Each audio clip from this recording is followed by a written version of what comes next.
What's going on, people? It's your man, the YB, back once again. So, Terence Bud Crawford versus Israil Madrimov. Listen, people, I ain't gonna lie to you, man. Essentially, at this point, we've seen the peak of Crawford. That's what we can conclude. Well, the peak was for sure the Errol Spence fight. Now, there's some people saying, were he playing possum for Carrot Top? He want Canelo. Canelo don't want to fight him, and now Canelo will want to fight him. Listen, people, I hope that's the case, but I'm not going to get too deep into them kind of theories, if I'm honest. And I'll tell you why. When I watched the Crawford versus Avanesian fight, the Crawford versus Avanesian fight, watch that back. Crawford was in there, he was relaxed, he was doing the moody shoulder roll, and he was just flowing, right? And Avanesian has that. He's more orthodox than Madrimov. Avanesian doesn't have the kind of feinty footwork and handwork that Madrimov has, but in terms of pressure fighting-esque, there's some parallels there in the way they throw their punches, somewhat unorthodox. My point is, Crawford was in there with Avanesian, that was a man in complete control, doing what he wanted, taking a dog for a walk. In there with Madrimov, I mean, rightfully so, but you saw Crawford with his hands stuck to his head the whole night. And for most, probably 9-10 rounds, he's backpedaling. Now, as it happens, in them last 2 rounds, I believe Bomac told him, hey man, it's time to work now, this fight's a little bit too close. Those were Crawford's best rounds when his hands were going. My point is though, Crawford said after the fight, I didn't really respect his feints, I didn't really respect his footwork, it wasn't bothering me. Bro, it was bothering you. You couldn't get your rhythm. I've never seen Crawford miss so much, right? He was missing, he landed a few punches, right? But most of them was missing. And it was glaringly missing. And that must have been because of Madrimov's footwork. And the herky-jerky style he's got. Crawford couldn't find the bottom line is, people, Crawford could not find his timing or range for 12 rounds. And the scorecards reflect it. This was a 115, 113, at a push, 116, 112 fight. Now, with that said, for me, actually looking at the fight, I'm going to be honest. I'm a big Crawford fan, but I think Madrimov lost this fight. And Eddie Hearn alluded to this. Obviously, Eddie Hearn came out sucking Madrimov off. Oh man, he won this one, it was robbery. But Madrimov lost this fight. I don't really think Crawford won it so much. Why? Madrimov, he spent the whole night getting Crawford to the ropes, at which point I was expecting some kind of triple genus, pop, pop, bang, bang, start winging away, and he just let Crawford reset, and then Crawford was nicking them rounds, not because he was massively outboxing or outfoxing Madrimov, just simply because he was busier. Madrimov was pressure fighting with the feet and his feints, but there was no volume coming behind it. Now the argument is, well, YB, if Madrimov had started letting his hands go, that would have enabled Crawford to open him up. But based on what I was seeing, it looked like Madrimov's fight to lose to me. Crawford did not look like he was completely calm in there and completely in control. Now, to be fair to Crawford, and that's why I believe he won the fight, end of the day, Madrimov's the bigger guy. The onus was on him, to do some.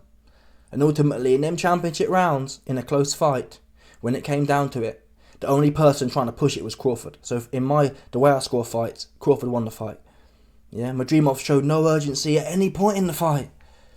This was your big shot. Have a go. Madrimov never had a go in there with his big ass.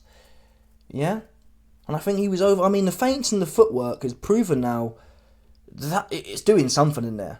It's not as dopey as it looks on the outside. Because if it was that dopey, Crawford would have touched him all over. Like he stole some, right? So the crafty footwork and feints are doing something. But at some point, you've got to get on your pitbull cruise. Put a few of them moody feints and footworks in, and at some point you've got to get in there and get stuck in and get them hands going. That's what was lacking from Madrimov. And obviously, you can say that Madrimov was obviously second-guessing Crawford's precision punching. Madrimov weren't fixing to start running in, but you're the big old dude, man. Right? You're the big old dude. You were getting hit anyway. Madrimov was getting hit anyway. So he might as well have took some risk and rolled the dice. I don't think there was ever really any chance of Madrimov getting stopped. So it would have been nice to have seen Madrimov go out fighting. Instead, he went out sad.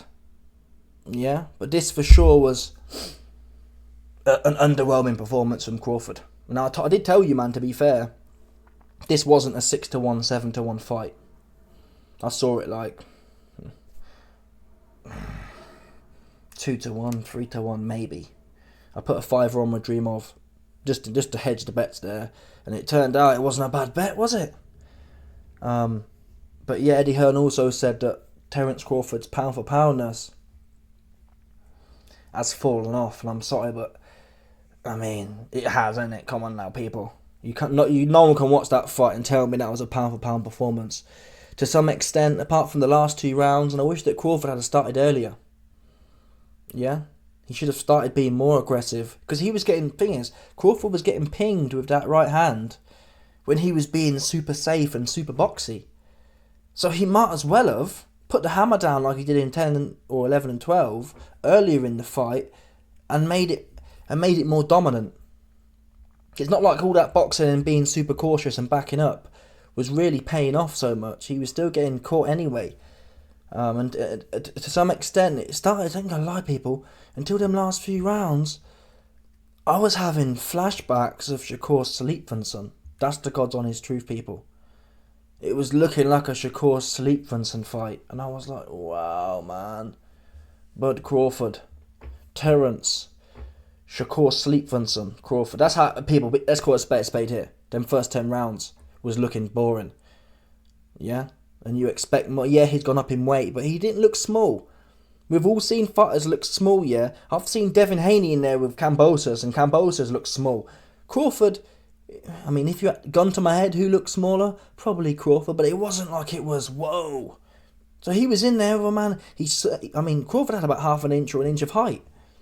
And the arm length, I believe he had 2 inches off. So Crawford had no real reason to be so respectful unless he felt some. And that's probably what it is, ultimately. Crawford clearly felt some. Yeah, he felt some, and he didn't fancy it. He went in there with Spencer, and he took Spence up. Spence hit him with some big shots. Didn't faze Crawford at all. Now, to be fair, Spence was throwing. Spence wasn't just politicking and fainting like Madrimov was. And maybe that's what was missing. Crawford needs you to come at him. But then again, there's been people like Mean Machine and Gamboa who have come at Crawford, and Crawford didn't look so good until he did, right? So maybe the Spence fight was like the perfect aligning of the stars. One thing for sure of that performance, I mean, Madrimov weren't even throwing like that, and Crawford had maximum respect for Madrimov. So I'd still want to watch it, but I think it's fair to say, even Turkey was saying before this fight, Crawford's gonna knock out Madrimov in round 8. Right? That didn't happen.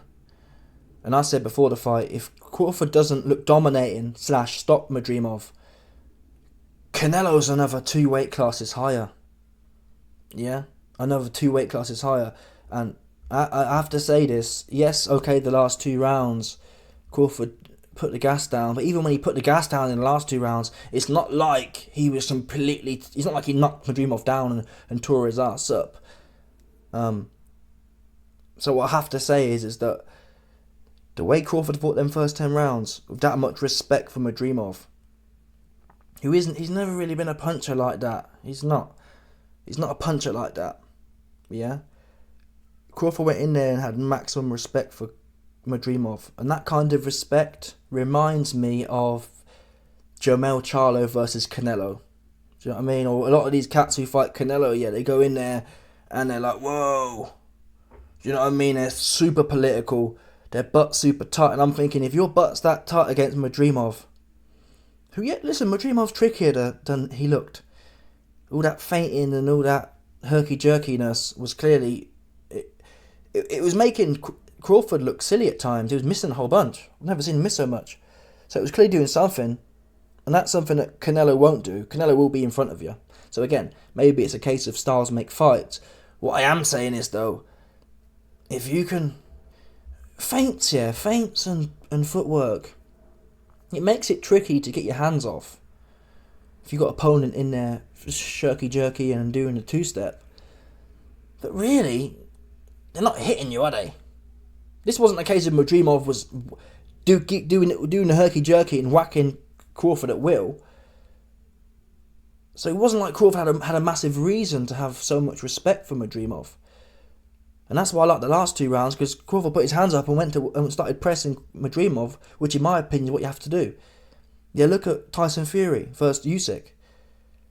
When Tyson Fury is doing all that herky-jerky rubbish, people, all that moody footwork, there's one way to stop, or there's one way you nip that in the bud. You cut straight through them. Yeah, let them do all that moody stuff, you go straight through them. And see how well they can do that herky-jerky off the ropes. Right? And for someone of Crawford's IQ and talent, I would like to have seen him try that before the last 2 rounds in desperation. Do you know what I mean? And my original point was, if you've got that much respect for Madrimov, what happens? Because people, Madrimov was backing Crawford to the ropes and wasn't doing nothing. So if Madrimov at 154 can back Crawford to the ropes, there's not a hell in there's no chance. There's no chance that Carrot Top at 168 ain't gonna be able to get him to the ropes. And the difference is, whilst 95% of the time, Madrimov will get Crawford to the ropes and then let Crawford just work out. I never really saw any ground and pound off the ropes with Madrimov.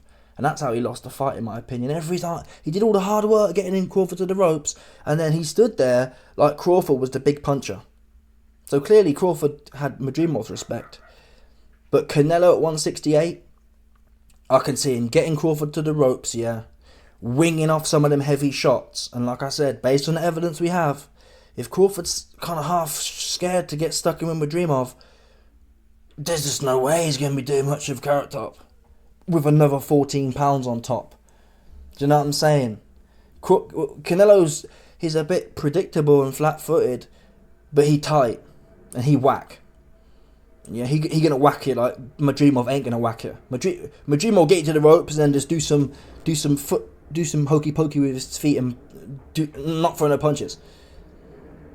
That said, hopefully people are right, and hopefully that Crawford, he was trying to lure Carrot Top in, but from this fight, for me, this has shown the invincibility, potentially. I'm always wrong, yeah? But this has shown the invincibility armour of Crawford is questioned now with this another weight division. And just look at the point scoring, people. Yeah? He's gone from stopping everyone at 147 to getting in there with a solid guy in Madrimov, and he's winning by a round. Yeah? This should have been for Crawford for Crawford to have a chance with Carrot Top at 168, another 2 weight classes up, another 2 7-pound jumps up.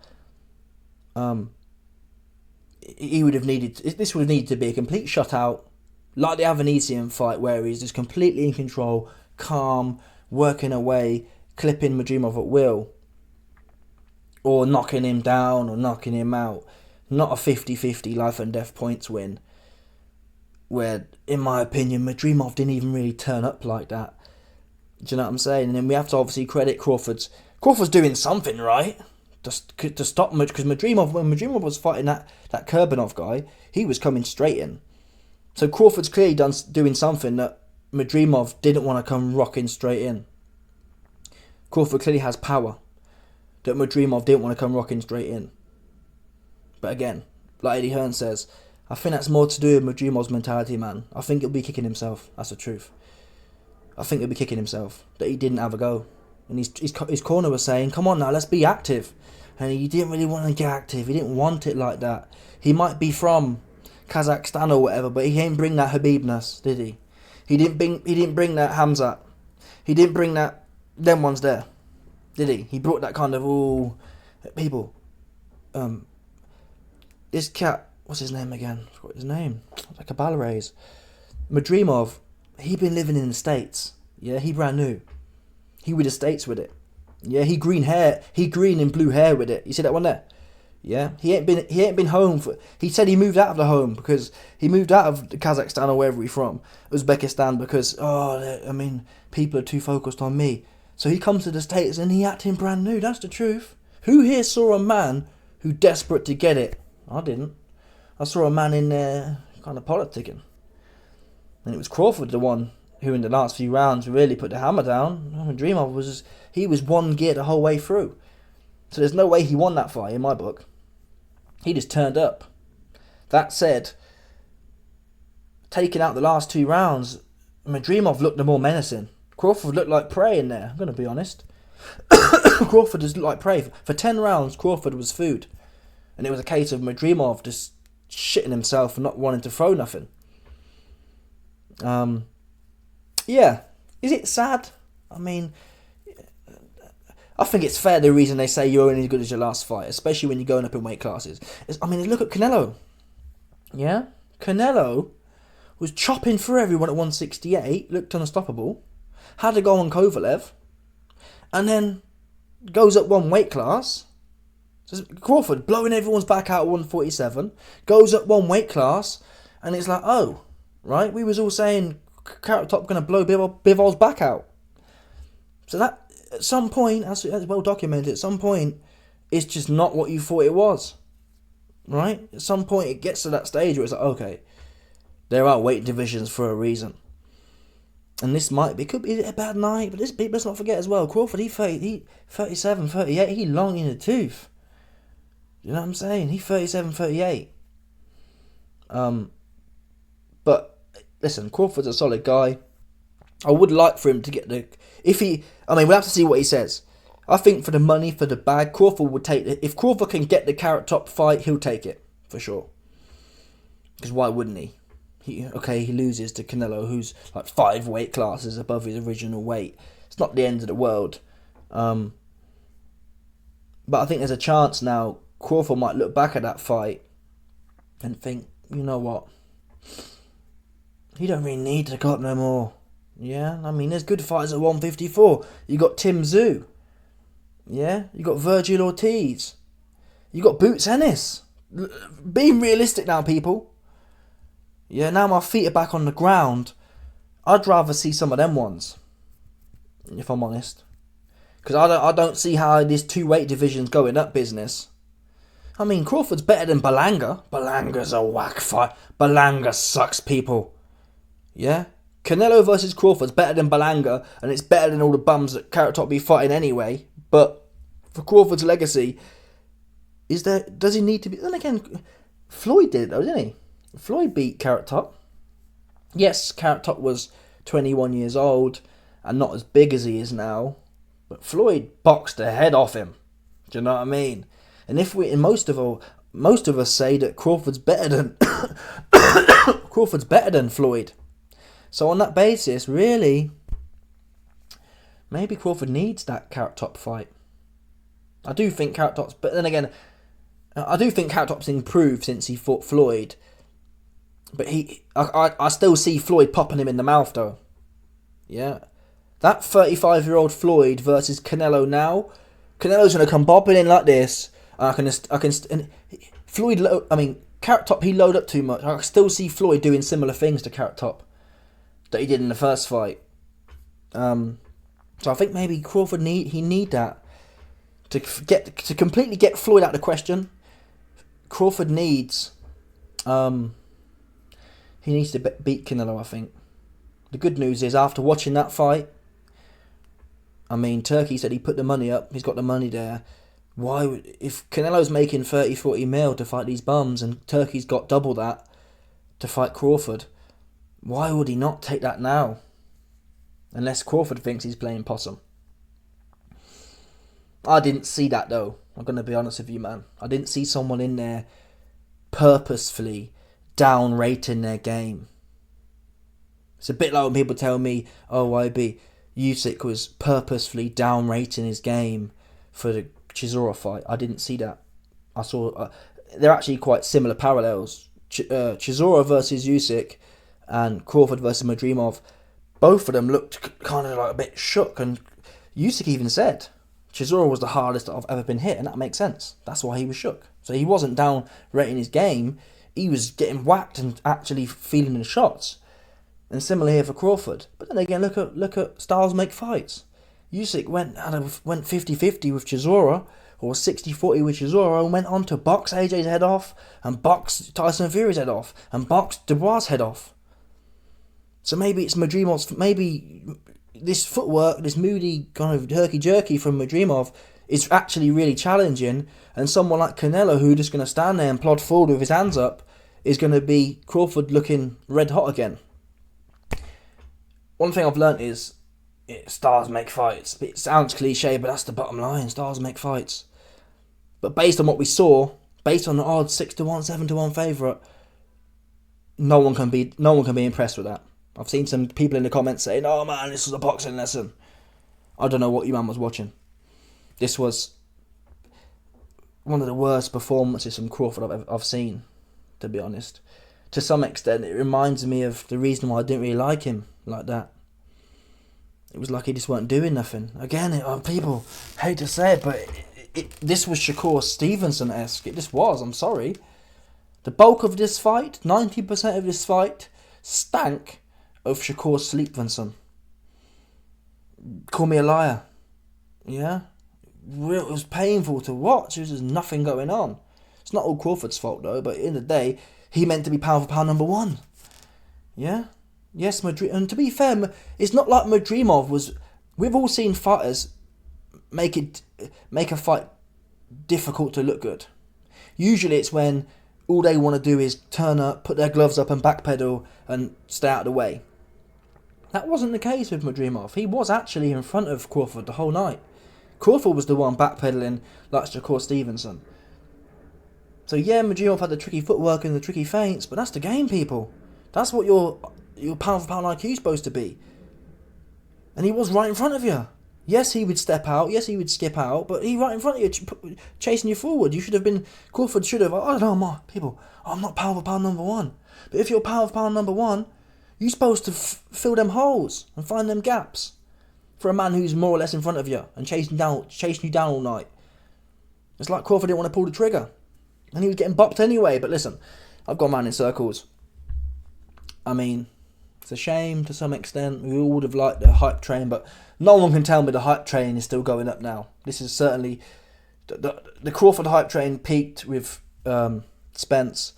We've now plateaued. I'm not going to be massively sad now. There was a time I would have been hurting if the Canelo fight didn't happen. But now I think... I can see a situation where... Well, we've just witnessed it. We've just seen it for 10 rounds. For 10 rounds, Crawford was going 50-50 more or less with Madrimov. And there was no urgency. Point. We've just watched Crawford do what Jermell Charlo essentially did against Canelo, who's another level above Madrimov in my opinion. For 10 rounds, Crawford showed me he wasn't too worried about potentially losing a fight. Do you know what I'm saying? He was in there against a man who... Madrimov didn't even really want to fight like that. And Crawford just had one gear. And he weren't offering nothing. That's what Jermell Charlo, that's what Callum Smith be doing with Carrot Top. They ain't offering nothing. And when Carrot Top whack you on your arm, whack you in your mouth, harder than Madrimov would. Because he's another 2 weight classes heavier and he's, in my opinion, a better pound for pound puncher than Madrimov. Who here think that Crawford going to be looking to tangle? He might do, but I mean, he weren't looking to tangle with Madrimov for 10 rounds. And Madrimov was the one with less experience. He should now learn from that and say, you know what, I'm not going to go out sad like that again. Crawford's the one with 40 fights. He should know to set pace earlier. And that's why I like Usyk, because to be fair to him, he comes in, he sets some sort of rhythm, and then every single time Usyk, his back end, not the last 2 rounds, I'm talking the last 6-7 rounds, are at pace. Yeah, it's rare. You never see Usyk really one gear in it. When he fights AJ, his back half's the strongest. Fury, his back half's the strongest. Dubois, his back half's the strongest.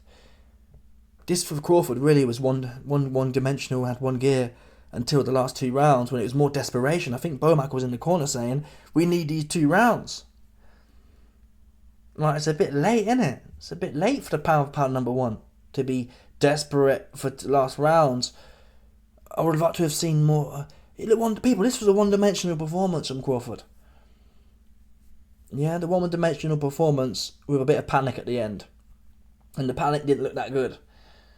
It wasn't like he was in there just sunning Madrimov off. It was like, okay, you're working harder now. And Crawford, I'll be honest with you, Crawford looked a bit gassed in that last round. His shape was failing and he looked gassed.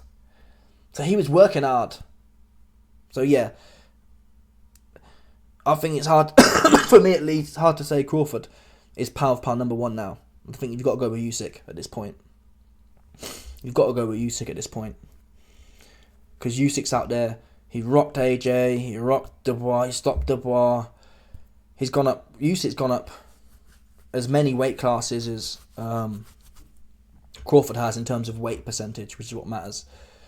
And he's stopping these guys / knocking these guys down. And yeah, Madrimov's solid, but come on now. Anyway, let me know your thoughts, people. Smash the like button, subscribe, like off the bell, 100%, no doubt about it. Stop it.